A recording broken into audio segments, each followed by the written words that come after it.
good. Thank you.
Good afternoon.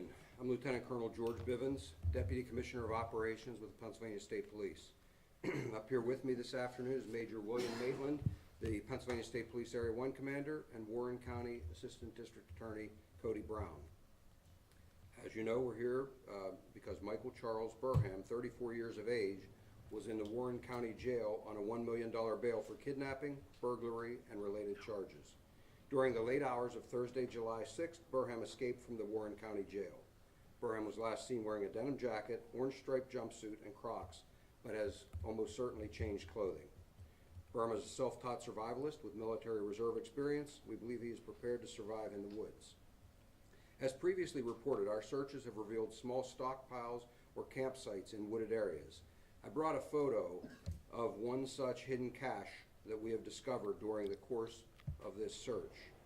We are releasing this as an example for the public of what we are looking for as they may be in the outdoors this upcoming weekend. This particular bag was wrapped in a dark colored tarp and partially concealed under a log. I mentioned yesterday that we have been receiving amazing support from the public in this investigation. They continue to call in tips, including sightings and suspicious activities. I want to thank the public and local businesses who've dropped off cases of water and various types of food for our officers, along with their well wishes for the safety of our officers. Others have worked closely with us to supply the needs of this large task force that we have assembled. I continue to ask residents of northwestern PA and western New York to regularly review their doorbell and surveillance camera footage for anything they think might be helpful to this search. If there is something they have a concern about, please let us take a look at it. There are currently in excess of 15 federal, state, and local agencies actively participating in this manhunt. In addition to the Pennsylvania State Police, those who make up the majority of our task force include the U.S. Marshals, U.S. Customs and Border Protection, U.S. Forestry Department, Homeland Security Investigations, New York State Police, Department of Conservation and Natural Resources, and the Pennsylvania Department of Corrections. Investigators remain convinced Burham remains in this general area, but we are aggressively following up on all leads. We continue to refer certain leads to several out-of-state law enforcement partners. None of those leads has been substantiated at this point. We continue to ask that people nationwide familiarize themselves with a picture of Michael Burham, and please contact us if you believe you may have seen him. Burham is to be considered armed and dangerous, and we ask that you do not approach him. Anyone with information is asked to contact our command post at 717-265-9650. I'm also announcing that the U.S. Marshals today increased their reward offering. The combined reward now amounts to up to $22,000 offered by Crime Stoppers and the United States Marshals for information leading to the apprehension of Michael Burham. This remains a very active investigation involving in excess of 200 state, federal, and local law enforcement officers. Pennsylvania State Police and our partners are utilizing all appropriate resources, and we are committed to the safety of the residents in the Warren County area and beyond. Again, anyone with information or concerns is asked to contact our command post tip line at 717-265-9650. I'd be happy to take your questions. Lieutenant Colonel, how much ground have you covered so far, and what makes you so convinced that he's still in the area 7 days later? We have covered certainly many hundreds of acres by foot and many miles by aircraft and other technology. I will say what I have said all along. Looking at all of the information combined, looking at the finds that we have uncovered, analyzing the various sightings and the various other pieces of information available to us, leads me to believe we are absolutely focusing our search in the correct area. Lieutenant, what would it take to begin searching elsewhere? We are following up on any tips. So when I say that we refer things out, those tips don't typically involve an extensive search. It might involve following up on a vehicle or gathering a piece of video or something for analysis. But you know, we'll conduct a search wherever the information leads us. So you know, we're not focused only on one area. We do place the majority of our resources in the area we believe it's most effective and where we believe he is most likely to be. So what can you tell us about this stash? When did you find it? Where did you find it? How did you link it to Burham? And how many similar stashes have you found? I'm really not prepared to go into a lot of information about it. What I would tell you is that this has been found in the general area of the city of Warren, outside of the city in the wooded area, but not far. It contained clothing, some food, and some other materials that someone might need if they were trying to exist in the woods. Weapons? Not in this particular bag. We did not. In others, though? Again, I'm not. Has it been DNA tested? We have been testing many of the things that we have gotten. Again, I don't want to go into a lot more detail about this particular bag. I've really said about what I will say about it, but we are testing many of the items and continue to have that, and we have tests pending on a number of the items. But you're certain this one was his? We do believe this one was his. So is that a confirmed confirmation this was Burham's, or is that a belief? We are confident that this was his. Any other thing that has been found in the woods absolutely linked to Burham or anything else like that? We continue to analyze to determine that. Lieutenant Colonel, is there any other information you can give us on specifically on kind of how you believe that he's in the area, like have you triangulated possible locations in certain areas? Just anything to kind of sightings, other things that leads you to believe he's in certain specific areas? I really can't give you a better answer than what I already have in terms of just looking at the totality of all of the information that we have available to us. You know, as I've said to you before, we've done a number of these. Unfortunately, we've had to do a number of these over the years. And so we've got a lot of expertise, not only from within our agency, but some of those partners that I named. They bring a lot to the table. And so, you know, we analyze all of the information that's available to us and make our best estimate based on that. As I've said before, there is no guarantee it is 100%. But there are enough pieces of information, and I'm not prepared to lay out all of those pieces of information for you today, I think for obvious reasons, but there are enough pieces of information that give us a fairly high confidence level that he is in the areas that we are Is searching. there any other information about the drone that you told us about yesterday? Any new information about who operated it? Have you interviewed that person? I'm told that we may have some leads on that drone, but I have not seen anything conclusive on that yet. Lieutenant Colonel, yesterday you mentioned the possibility of accomplices, saying that your team was interviewing people you believed had helped Burham. Have you been able to confirm that he did for certain receive outside help? Has that helped your investigation? There's not anything else that I'm prepared to talk about at this point. We continue to investigate the possibility or likelihood that he has had accomplices, and we continue to collect evidence. If we get to a point of charging someone, I will certainly make that announcement at that time. Lieutenant, if Burham is watching this press conference right now, what's your message to him? You need to surrender. Don't do anything foolish that gets anyone else hurt. Don't get yourself hurt. We are going to capture you. We are going to bring you back to the criminal justice system. And this just needs to end. Lieutenant Colonel, yesterday I believe you had indicated there was concern he may have access to a firearm. Do you still have that concern today? And could that have come from a break-in, or I don't know what you're able to say at this point, but why would you have that concern yesterday? Again, there's a lot of information that we are all looking at in this investigation, and based on all of that information, we and I believe it is very likely that he has a firearm. Lieutenant Colonel, you obviously search, campsites and people's camps in the area. What happens if you're unable, because a lot of these aren't used throughout the year, what happens if you're not able to get in touch with the owner, or maybe not get permission from the owner? Well, it certainly depends what we find at one of those sites. So if we had a site that we could not contact the owner, and we had a strong reason to believe that we need to get access, then we would work with the district attorney's office, and we would obtain a search warrant.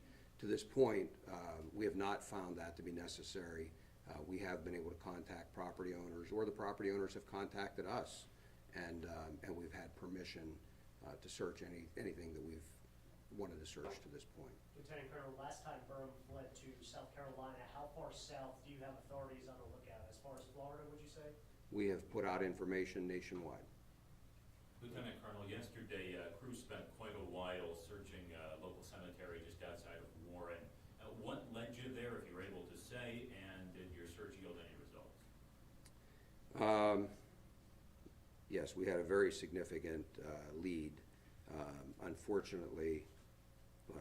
Unfortunately, it did not lead us to Burham. Fortunately, the outcome was not what we originally thought. We had a report of an individual possibly having been kidnapped and a vehicle taken, and we were running that down very quickly and aggressively. So you would have seen a lot of resources in the area.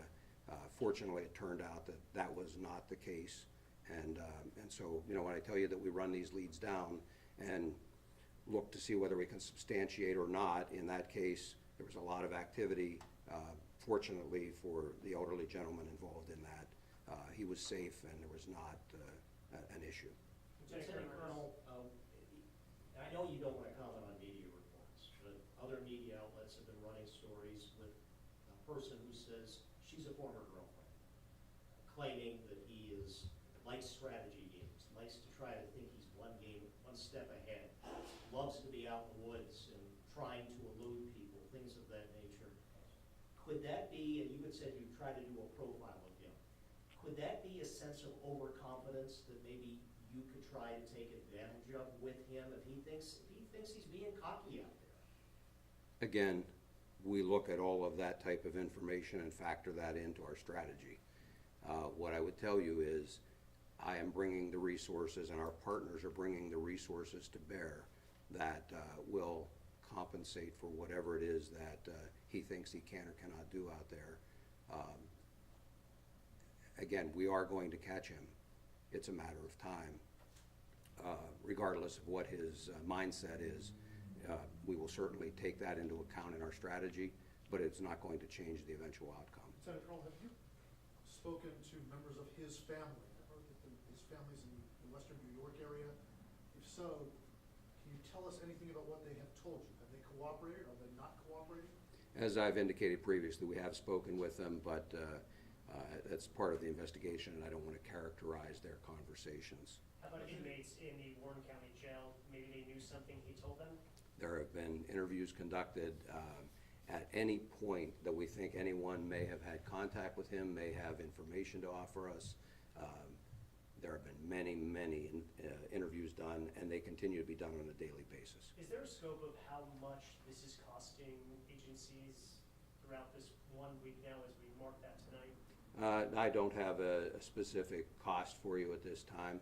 I mentioned, I believe it was yesterday, in response to a question, that in spite of the fact that it is a large task force, we really are trying to be very judicious with taxpayer dollars. So, you know, there are limits on how much overtime, for example, we're spending. Much of this is done on regular time. There's a cost of doing business. The state police has a certain number of troopers, a certain number of specialty units and so forth that are working every day at some assignment.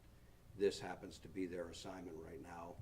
It's why we have them, and it's what they're trained for, and we're using those talents and resources. And I think the same holds true for any of those partner agencies that I mentioned. They're doing the same thing. Lieutenant Colonel, have you found any of the clothes he was wearing when he escaped jail? I don't want to comment on the specifics. Lieutenant Colonel, as the search continues, the Chautauqua County DA continues to build his homicide case against Mr. Burham. Is there any added pressure knowing that the residents of Chautauqua County and knowing that he wants to move forward with this case? Is there any added pressure onto you guys because of that? And what is your message to the residents of Chautauqua County as well? Well, first of all, in terms of pressure, no, there's no added pressure. We are determined to bring him to justice. We are determined to capture him and return him into the criminal justice system. That doesn't change regardless of what the criminal charges are that are pending. Regardless, he's already facing serious felony charges.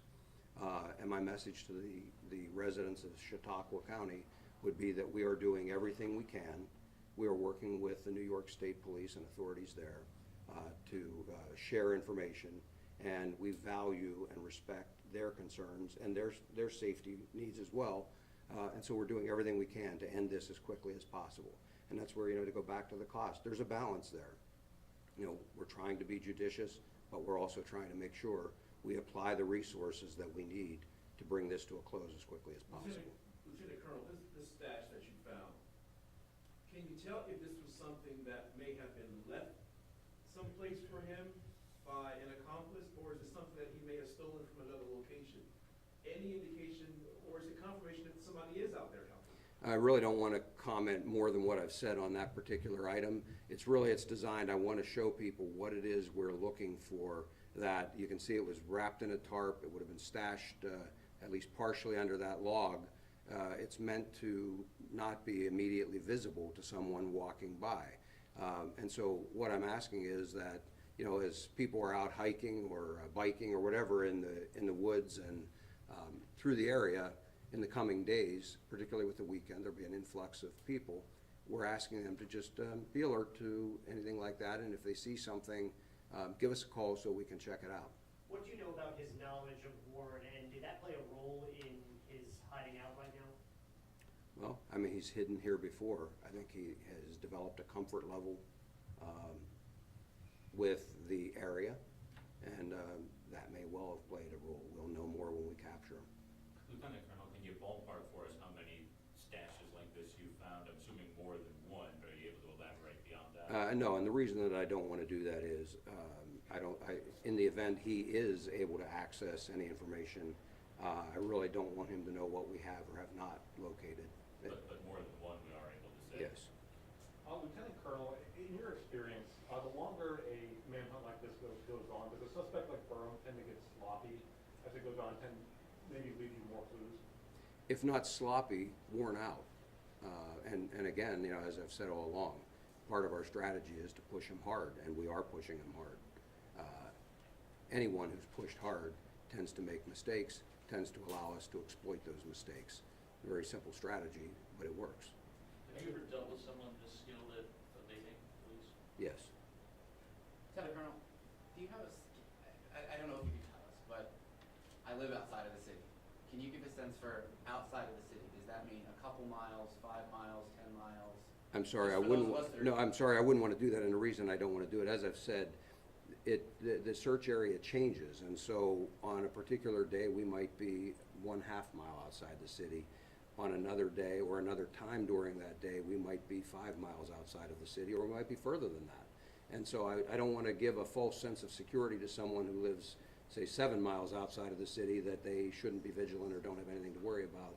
The search area is constantly changing to some extent, while at the same, again, because there are new areas we have to search, while at the same time, there are some areas that we're very much focused on. Lieutenant Colonel, have there been any other break-ins, things of sightings, anything else that you believe you are definitely connected to him? I know previously this week you had said you had ruled out some of these other break-ins, but is there anything now that you believed him to have committed a break-in or had a sighting that's credible? There are reports that I believe are credible. As I've told you, we are working to substantiate those. Some we've done as much as we can do, and there may not. So, for example, you can't take DNA from everything. There may be a video, for example, that we have analyzed. There's no way to collect DNA in that case, but we have to make an estimate of whether we believe that to be credible or not. And so there are various reports that we find to be likely credible. And again, when we're looking at the geography of that report, the person that made the report, are they in a position to see something, to really know what it is they reported? What were the light conditions? What were, all kinds of things that come into play. And did we have other reports in that area that seem to substantiate that activity? And those are just but a few things that would go into the analysis of it. Again, based on the totality, then we're able to try and make our best assessment for whether we think there's likelihood that he's been there. Is that credible on break-ins or credible on sightings? I'm sorry, just to clarify. Or on both? On both. Lieutenant Colonel, how much does the visits at Enterprise Rent-A-Car, we know that was in the federal court documents against him, the hotel he's had, the address he's used for that hotel, the bank account he used with that credit card, how much is that part of the investigation? Are you following all of that every single minute? When I tell you that there is expertise on this team, I stand behind that statement. Those types of techniques are very basic, frankly, for a team of this magnitude. We absolutely leave no stone unturned in looking into this individual. So when I tell you that we are actively and aggressively looking for him, we are using every tool possible to try and find him. Sir, should people feel comfortable recreating in the woods this weekend, just based on what you know? I think so. And again, if I could articulate for you that I thought that there was a tremendous risk to anyone out here in the woods, I would do that, and I would advise people not to come here. And we would work with the Forestry Department, we would work with DCNR, Game Commission, and so forth. And we've done that. A number of years ago, to your point about have we dealt with anyone skilled in the woods, the Freen investigation over in the Poconos. We did close down certain portions of the forest because of the threat that we believed existed at that time. So we won't hesitate to do that if we have strong enough information that leads us to believe there is that level of threat. We'll do it immediately, and we'll get the word out immediately. It's why we continue to do these press briefings every day, and I know I don't always have something earth-shattering to share with you, but I want to give you the latest information. We want to be as transparent as possible, and we want to give you an opportunity to ask questions and have people make an informed decision about what they want to do or not do in those areas. But you're not going to consider shutting down any areas of the forest or nearby wooded areas, forbidding people from going into those areas? Not at this time. Lieutenant Colonel, as you've had more boots on the ground here in terms of law enforcement personnel, how does that help you just in terms of being able to investigate more tips, more quickly, if you will? Well, it does a couple of things for us. One, as we develop areas that we believe are worthy of search for whatever reason, it gives me the people the tactical teams, other troopers that can go out and comb through that area. It gives me the additional resources to very quickly respond to a possible sighting, and if necessary, gives us the resources to set up a perimeter and try to lock in an individual if we believe that sighting is legitimate or substantiated. And like the example I gave you last night, I mean, it gives us the ability to respond very quickly. It's a well-oiled machine. We very quickly took many steps to ensure that if that in fact had been an abduction and truly a carjacking, that hopefully we would have been able to locate that vehicle, that individual, and the suspect very quickly.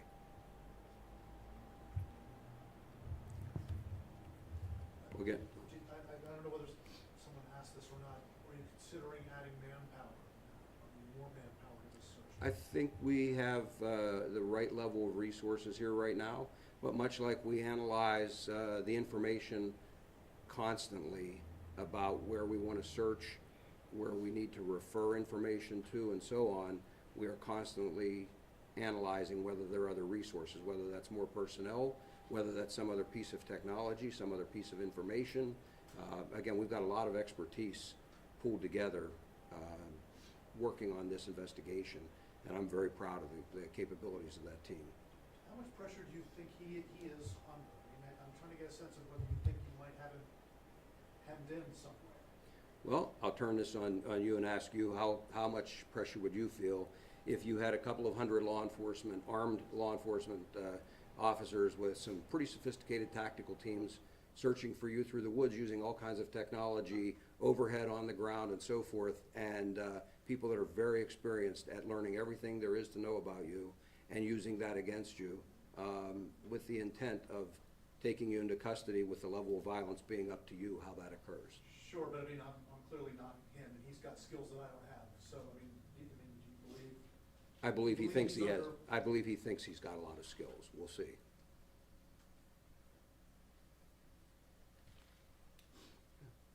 Thank you again for your help in getting this word out. We want to keep the public informed. As other developments occur, we will certainly try and get those to you right away. Thank you very much.